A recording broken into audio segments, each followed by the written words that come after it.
Kita coba mereaksi beberapa video berikut ini guys, yang masih berhubungan dengan apa yang akan kita bahas.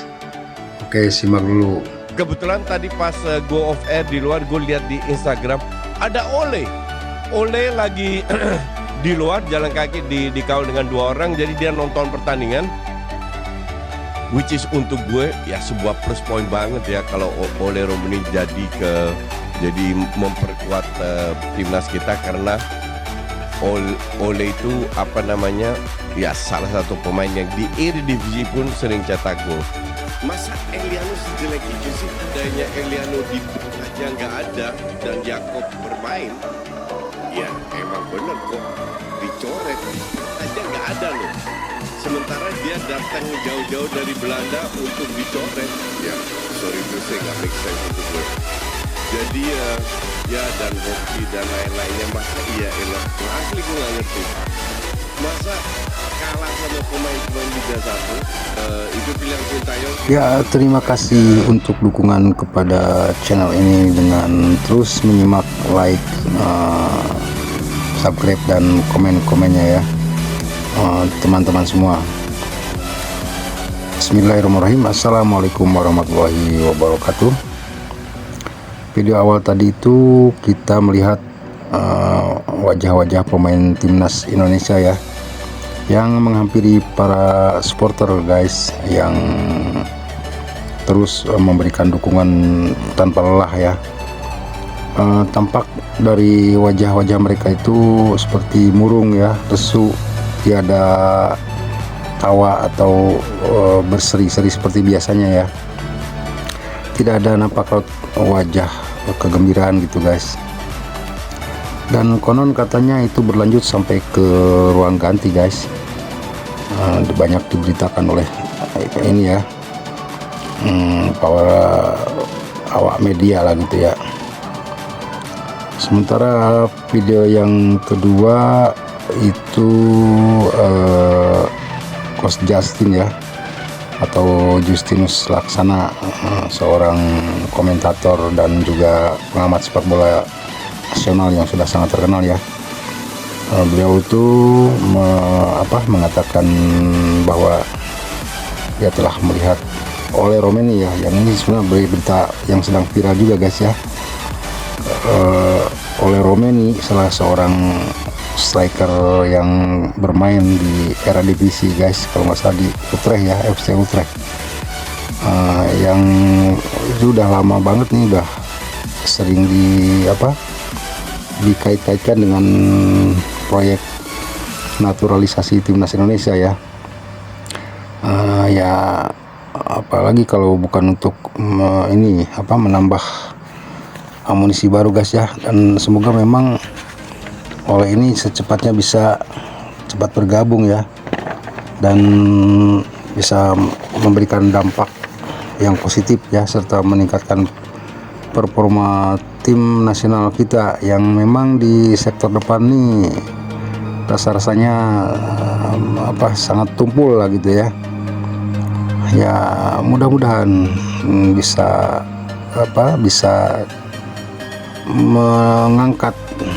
mengangkat dalam sisa laga terakhir ya, apalagi kalau bukan untuk membantu bisa lolos ke fase berikutnya guys. Dan di video ketiga atau yang terakhir itu Coach Justin bicara masalah Eliano ya. Nampaknya dia mempertanyakan keputusan Sintayong yang mencoretnya dari daftar squad ya, 23 pemain yang disiapkan.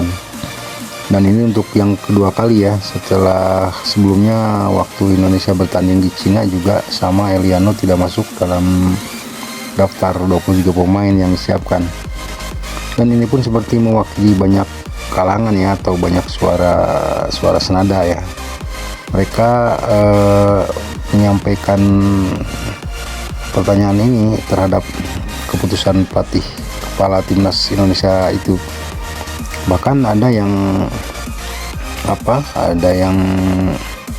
seperti mempertanyakan lebih keras lah gitu ya, keputusan itu sebagai keputusan yang kontradiksi dengan keinginan banyak kalangan yang berharap banyak kepada Eliano untuk bisa menjadi pembeda kepada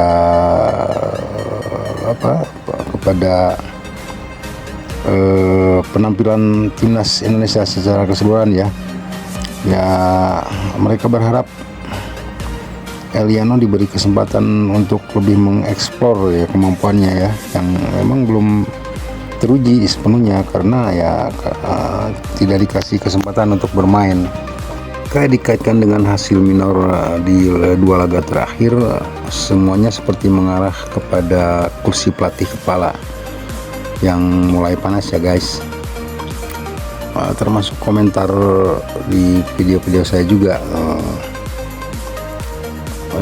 sebelum video ini ya, bahkan ada banyak tagar ganti Sintayong karena dianggap tidak lagi bisa mengangkat performa tim jadi lebih bagus.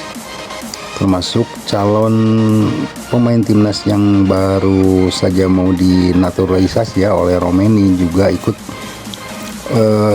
menonton laga tim Indonesia lawan Jepang kemarin tuh ya, yang kelihatan sangat sedih juga ya, dan ngomentari juga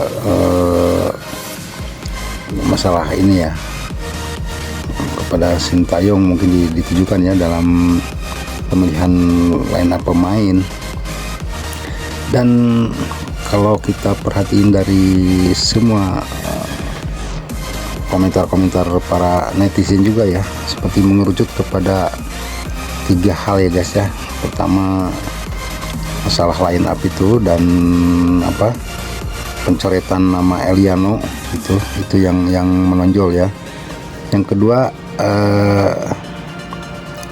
seperti Sintayong tuh seperti katanya memaksakan pola atau skema permainan yang lebih bertahan ya, dan seperti tetap mempertahankan Rafael Struijk ya yang selama ini memang tumpul gitu ya, seperti tidak memakai atau mencoba opsi-opsi lain ya yang mungkin bisa lebih tajam gitu atau bisa merubah situasi.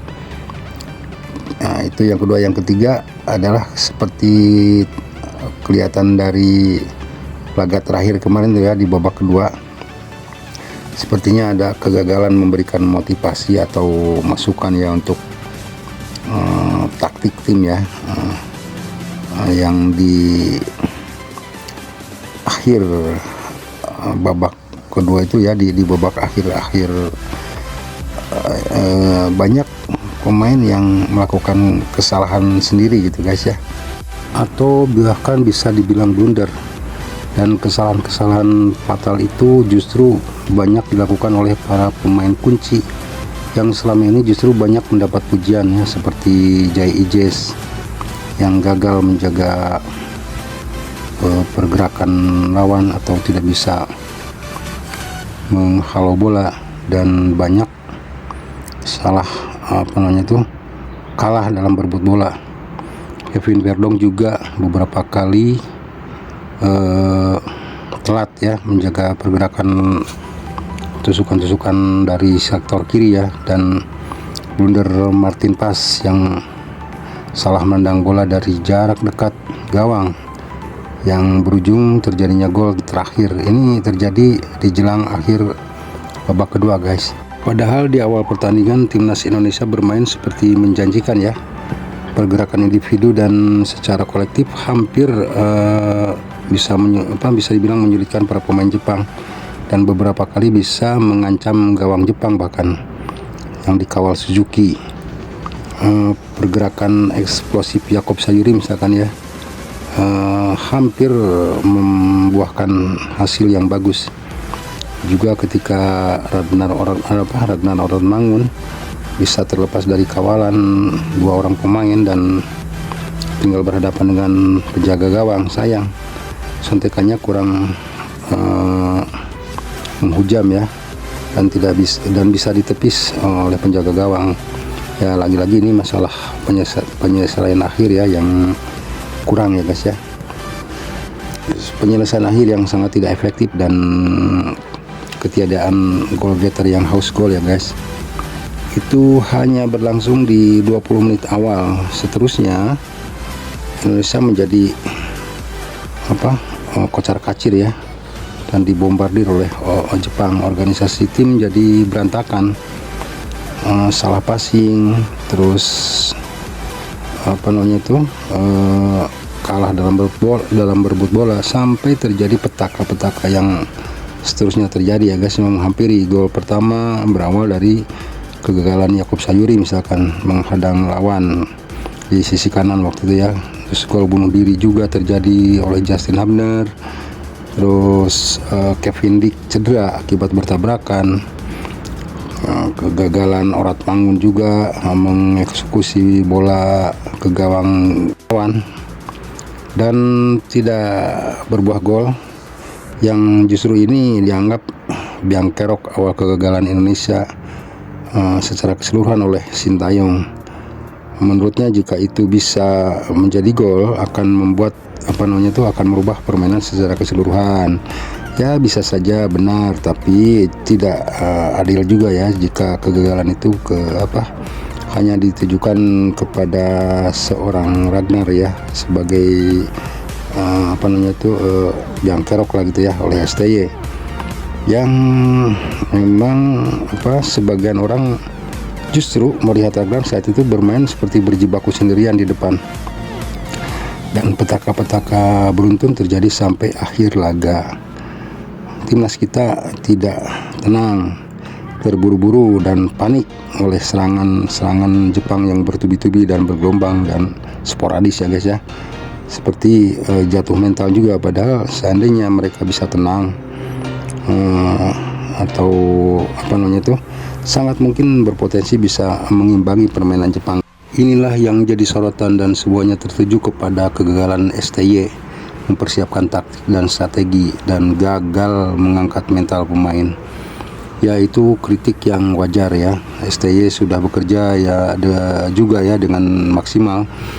Hal begini terjadi di banyak negara dimanapun ya, bukan di sini aja. Jadi nggak usah jadi polemik. Pelatih sekali bermancing aja kan bisa dipecat ya.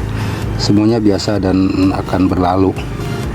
Oke, stagnasi atau kemunduran performa timnas Indonesia terjadi sangat terasa di 2 laga terakhir ya, ketika gagal menang melawan Cina, padahal hampir menguasai pertandingan saat itu ya, dan terakhir dibantai Jepang 4-0 tanpa balas di kandang dengan permainan yang sangat anti klimaks ya, sehingga timnas Indonesia kini terpuruk dan menempati posisi juru kunci dengan hanya bisa mengoleksi 3 poin saja, hasil dari 3 kali imbang dan 2 kali kalah serta belum pernah menang, menyisakan 5 laga ya, dan kini Indonesia berada di ujung tanduk ya, di ujung tanduk guys. Ngeri banget ya. Harapan lolos ke fase berikutnya pun menjadi sulit, seakan jalan semakin terjal dan berliku. Itu fakta dan jadi perhatian seluruh pendukung dan supporter timnas Indonesia tentunya guys. Sebenarnya kalah dari Jepang itu biasa dan wajar ya sebenarnya, kalau dilihat dari diukur dari apapun ya.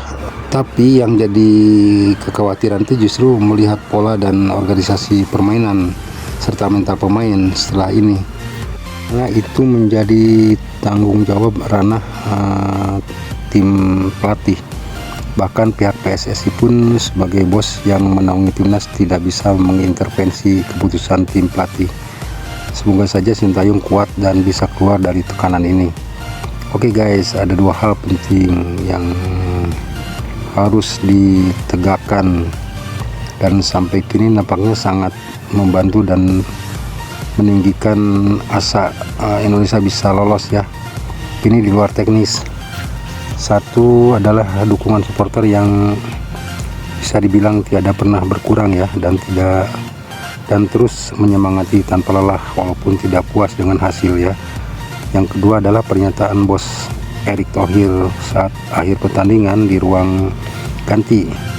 Kecuali akan melakukan evaluasi menyeluruh terhadap kinerja tim secara keseluruhan, beliau juga memberi pernyataan yang menggetarkan hati. Wes, keren guys ya, dan menggugah kembali mental pemain yang sudah lemas dan pesimis. Beliau bilang, saya yang bertanggung jawab atas semua, saya ingin berbuat yang terbaik untuk tim ini. Kira-kira begitulah ya. Kalau salah kalimat saya mohon maaf nih, kira-kira maksudnya seperti itulah. Saya yang bawa pelatih terbaik ke sini dan saya pula yang membawa pemain terbaik yang siap membela tim ini. Saya yang menaturalisasi pemain dari luar negeri untuk menjadi pemain dan membentuk tim ini. Jika kalian tidak siap dan jika kalian merasa sudah cukup sampai di sini, saya siap mundur. Kira-kira begitu ungkapannya guys. Dan sontak ini membuat seluruh anggota tim terdiam ya. Lantas beliau bertanya, apakah kalian semua masih siap dengan komitmen ini? Apakah kalian masih siap berjuang untuk tim ini? Apakah kalian masih siap untuk memberikan yang terbaik untuk tim ini? Dan sontak seluruh tim mengatakan iya. Suasana terlukis seperti mengharu biru lah ya, sekaligus membakar semangat tim yang sedang terpuruk untuk bangkit. Wow, luar biasa guys ya. Inilah hal yang sangat tepat yang dilakukan oleh petinggi PSSI di saat-saat krusial seperti ini. Semoga semangat bangkit ini jadi efek positif dan terus menjaga sampai menit akhir di laga paling akhir ya, dan bisa membuat situasi menjadi berbalik dan dari pesimis menjadi sangat optimis, dari ujung tanduk pindah ke zona aman. Amin ya robbal alamin ya guys ya. Dan kita semua berharap STY bisa kuat, cerdas dan menyusun strategi dan bijak menerima kritik dan saran. Kritik positif pasti datang dari supporter positif ya guys ya, ingin berubah dan maju ke arah yang lebih bagus ya yang dituju. Sekeras apapun kritik, tetap kritik, bukan celaan. Yang datang pasti dari orang yang mendukung atau yang mencintai ya guys ya. Beda dengan celaan. Kalau celaan itu kan hanya datang dari orang yang syirik atau hasad ya, itu mah nggak usah digubris. Saya sangat yakin kita adalah supporter dan pendukung timnas Indonesia yang baik, bukan orang syirik atau pencela. Jadi sekeras apapun dan sepedas apapun kritik, tujuannya untuk membangun atau mengingatkan, karena kita sayang bukan benci. Ayo kita dorong terus timnas Indonesia dengan apapun yang kita bisa dan mampu, dengan doa yang khusyuk dan tulus dan seterusnya. Mohon maaf jika ada salah penyampaian. Terima kasih atas untuk waktu kalian. Sampai jumpa di video saya selanjutnya. Wassalamualaikum warahmatullahi wabarakatuh.